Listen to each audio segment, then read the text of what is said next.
ஒரு ஒரு ஆண் ஒரு விஷயத்த பண்ணா அப்படின்னா அது வந்து ஒரு இந்த சொசைட்டி வந்து கொஸ்டின் பண்ணாது, அது வந்து ஒரு நார்மலா எடுத்துக்கும். பெண் பண்ணா மட்டும் கேள்வி கேட்குன்ற பாயிண்ட் எடுத்து வைக்கிறாங்க.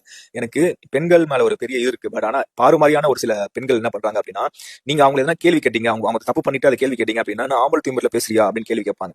நீங்க எதனா ஒரு விஷயத்த வந்து நீங்க இதை பண்ணலாமே அப்படின்னு கேட்டா, இந்த விஷயத்த நாங்க தான் பண்ணணுமா, பெண்கள் மட்டும் தான் பண்ணணுமா, ஈக்குவாலிட்டி கிடையாதான்னு. இதுதான் விஷயம். அவங்க மேல இருக்கிற தவறுகளை மறைக்கவும், அவங்க அவங்க பண்றதை நியாயப்படுத்தவும் அவங்க யூஸ் பண்ற விஷயம் ஃபெமினிசம் அண்ட் ஆண் ஆதிக்கம்ங்கிற ஒரு 2 பாயிண்ட் வந்து மாத்தி மாத்தி அவங்களுக்கு ஏத்த மாதிரி யூஸ் பண்ணிக்கிற ஒரு கேரக்டர் தான் வந்து எனக்கு பாரு மாதிரியான சில பேர் இருக்காங்க. இந்த சில பேர்னால தான் இன்னும் இந்த பெண்ணியம்ங்கிற ஒரு விஷயம் வந்து உண்மையாலே பாதிக்கப்படுறவங்களுக்கு யூஸ் பண்ண முடியாம இருக்கு. வீக்னஸ் பாயிண்டா தான் யூஸ் பண்ணிட்டு இருக்காங்க. ஆனா உண்மையில பாதிக்கப்பட்ட யாருமே அந்த விஷயத்துக்குள்ள வர முடியாம இருக்கிறதுக்கு இவங்களா காரணம். எனக்கு தெரிஞ்சு நான் அண்டர்லைன் பண்ணுவேன்.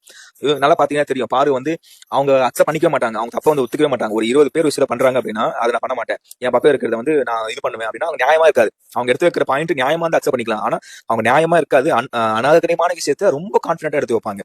இதுதான் வந்து என்னோட மறுப்பு பாருங்க அகேன்ஸ்டா. பிரவீன் ராஜ்